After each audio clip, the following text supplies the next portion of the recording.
13 à Nantes et Toulouse, 12 à Tours, Paris et La Rochelle, 10 à Strasbourg et Clermont-Ferrand. La tempête, en tout cas, vous le voyez, est terminée. Elle a balayé une grande partie de l'ouest et du nord, un secteur déjà touché juste avant par Eunice, qui avait fait des dégâts importants.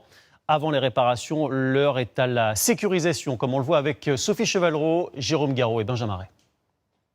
Le toit de la salle de sport d'Aubert dans le Nord n'a pas résisté à la violence de la tempête cette nuit. L'urgence ce matin est d'éviter que la situation ne s'aggrave. Bon, l'intervention du jour, c'est de mettre en sécurité le bâtiment. Il y a encore des tôles qui menacent de s'envoler. Donc on a fait venir une nacelle en urgence. Là, il y a encore énormément de vent ce matin. Donc voilà, on peut faire que du provisoire, que de la mise en sécurité.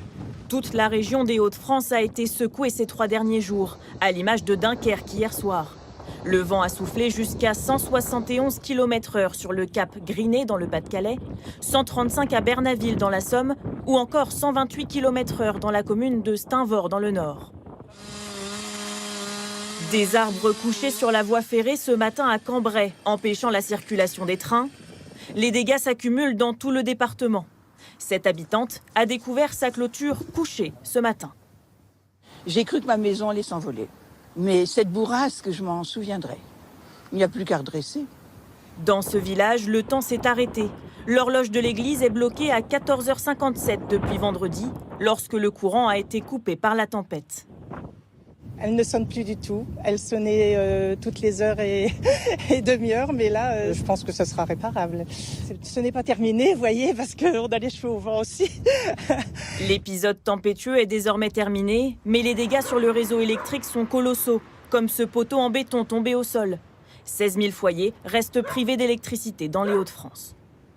Une tempête qui a fait 2 morts hier soir en Normandie. Un couple qui roulait sur une route particulièrement exposés aux vagues. Leur voiture a été emportée alors qu'ils étaient en communication avec les pompiers. Anaïs Lebranchu et Antoine Santos se sont rendus sur les lieux du drame à Briqueville-sur-Mer. Le courant à des centaines de mètres de la route. Ce matin à la première heure, pompiers et gendarmes étaient encore mobilisés pour la sortir de l'eau. Ce passant assiste à la scène. On aperçoit là une voiture dans l'eau, là à 500 mètres du pont. Donc c'est terrible pour les gens qui sont restés dedans. C'est triste de finir comme ça, quoi. Les 2 automobilistes, des retraités âgés de 70 et 74 ans, n'ont pas survécu. Ce n'est qu'en milieu de matinée, aux alentours de 10 h, que le véhicule a été sorti de l'eau, sous le regard des habitants désœuvrés. Quand on est allé se coucher, on a vu l'hélicoptère qui tournait, quoi. On se demandait ce qu'il y avait, quoi. Il y avait des gros projecteurs. C'est très triste parce que de se voir partir comme ça dans l'eau et puis je pense qu'ils n'ont pu rien faire, les pauvres gens. Dans le village, oui, il y a beaucoup d'émotions parce que c'est, quel que soit l'âge, ils sont vus totalement mourir dans leur voiture. Hier soir à 22 h, la route submersible était totalement immergée sous 40 cm d'eau. Cela à cause du grand coefficient de marée et de la tempête. Je pense qu'il y aurait une barrière par chaque bout, quand c'est la grande marée, qu'elle soit fermée complètement. Ce serait la bonne solution. Lorsque leur véhicule a été emporté par le courant, les 2 retraités ont eu le temps d'appeler les pompiers. Malheureusement, les conditions météorologiques ont fortement ralenti leur intervention.